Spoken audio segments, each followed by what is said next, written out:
name is Kin Lok Justin, and this is 2020, a new social era. Ladies and gentlemen, it's been a huge honor to finally speak in front of you. Now, may I ask you a question? How many of you would rather prefer to talk to others face to face, rather than using online methods? Personally, I enjoy talking to others face to face. I will talk to my friends and family about all sorts of things, most of which they don't get. Some may think that I'm a bit self-indulgent, but what I really treasure is to have somebody, a companion that I can speak to in person. However, as communication technologies advances, it has created more emotional distance between me and my friends because of relying more on the new mode of communications, which somehow makes me feel a bit lonely and more socially isolated. And I wonder if there are others feeling the same too.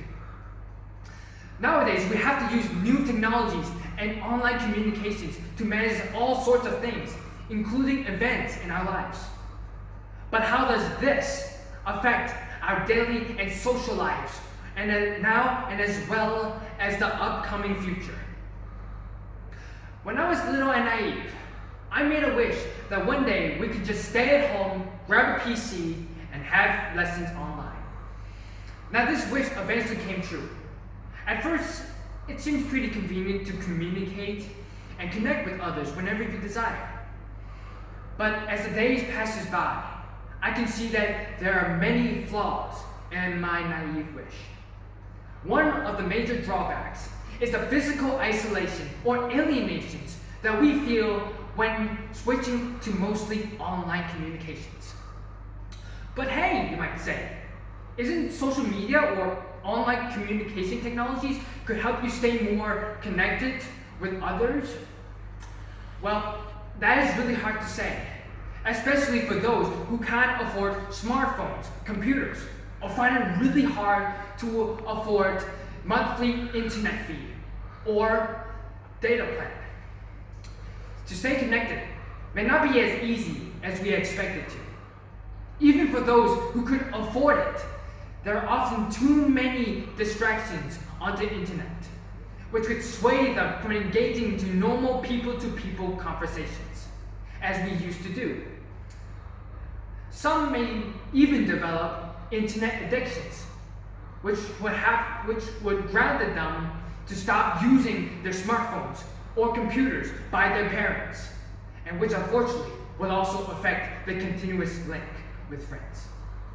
Since some of our friends still maintain communications because of having a smartphone or a computer, you would inevitably feel that you have been cut off from the world and having a problem to stay in touch with it.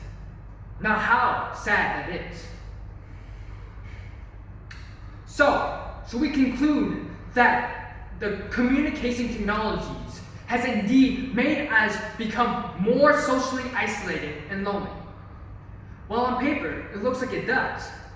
But in reality, no. Even to this year, due to the COVID-19 pandemic, we have been mostly confined at home and physically a distance from others. But I believe that psychologically, that we still have a great urge to go out and socialize with others face to face.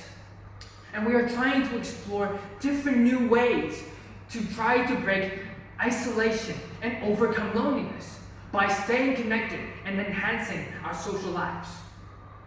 It is important that we should learn to adapt the new generations of communications that we had never imagined before.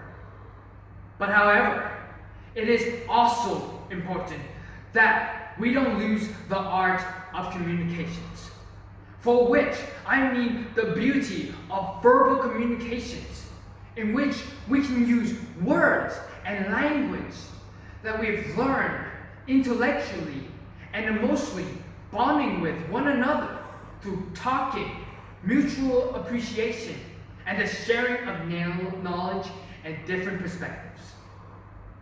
As long as the art of conversation still prevails. Then, we are not alone. Thank you.